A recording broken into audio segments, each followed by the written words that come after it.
There's a very powerful hadith that shows us the dangers of showing off your good deeds to other people.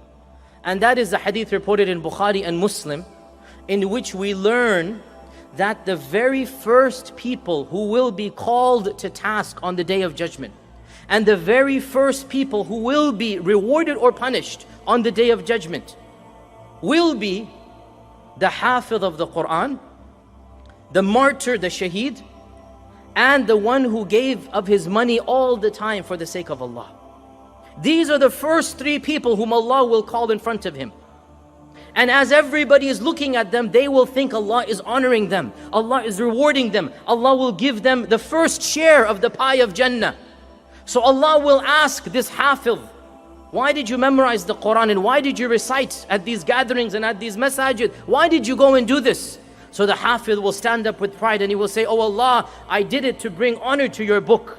I did it for the izzah of the religion, for the glory of the religion. I did it for your sake, oh Allah. And Allah will say, kadhabta, you're lying. And the angels will agree and say, you are lying. And the books will be brought forth and it will be clear that his intention, Allah will say, your intention was not to please me. You recited the Quran so that people would call you Qadhi, Hafiz, Sheikh, and they did. So get your reward from them. And then the second person, the martyr, the one who waged a legitimate expedition and he gave his life for the cause of Allah subhanahu wa ta'ala. He will be asked, why did you spend your life in the way of Allah? And the man will say, because I wanted to bring help to the religion. I wanted to bring i'la al-kalima, as we call it, or bringing help to Islam, glory to Islam. I wanted to defend the religion, defend the weakless and the homeless and the poor. I did it for your sake, O Allah. And Allah will once again say, kadhabta, you're lying.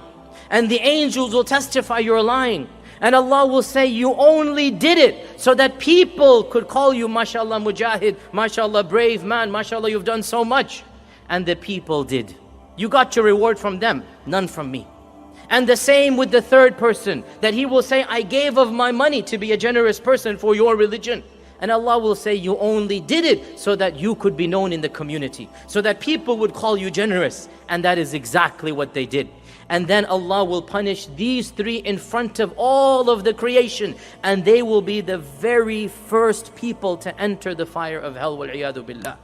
And Abu Hurairah was listening to this hadith, and the Prophet ﷺ tapped his knee and he said, Ya Abu Hurairah, these are the first three people who will taste the fire of hell.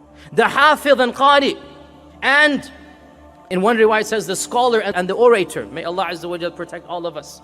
And the one who is a shaheed, the martyr. And the third one is the one who is generous. Why? Because their intentions were not correct. They had this mixing of intentions. They wanted to show off their deeds. And imagine, brothers and sisters, imagine the fate of the person. He's doing good his whole life and he thinks he's going to meet Allah with all of this good. And then he is told, you didn't do it for my sake.